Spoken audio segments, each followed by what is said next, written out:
ઈદે મિલાદુન નબીના પવિત્ર પર્વ નિમિત્તે લાયન ગ્રુપ અને તઝમ્મુલ સૈયદ દ્વારા એક અત્યંત ભવ્ય અને શાનદાર કાર્યક્રમનું આયોજન કરવામાં આવ્યું હતું. વિડીયોમાં સ્પષ્ટ જોઈ શકાય છે કે આ ભવ્ય ઉજવણીમાં હજારોની સંખ્યામાં જનમેદની ઉમટી પડી હતી અને ચારેકોર જબરદસ્ત ઉત્સાહ અને આસ્થાનો માહોલ છવાયેલો હતો.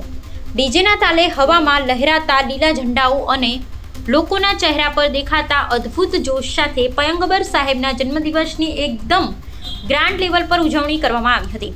રાત પડતા જ આ સેલિબ્રેશનના વાઇબ્સ નેક્સ્ટ લેવલ પર પહોંચી ગયા હતા. શાનદાર લાઇટિંગ, સ્ટેજ ડેકોરેશન અને ડીજેના ધમાકેદાર બીટ્સ વચ્ચે શણગારેલા ઘોડાઓનો ડાન્સ લોકોનું ભારે આકર્ષણનું કેન્દ્ર બન્યું હતું. લાયન ગ્રુપની આ દબંગ અને યુનિક સ્ટાઇલની ઉજવણી સૌના દિલ જીતી લીધા હતા. લોકોનો ઉત્સાહ અને આ ભવ્ય આયોજન સાબિત કરે છે કે આ જુલુસ અને ઉજવણીનો કાર્યક્રમ ખરેખર ઐતિહાસિક અને યાદગાર બની રહ્યો.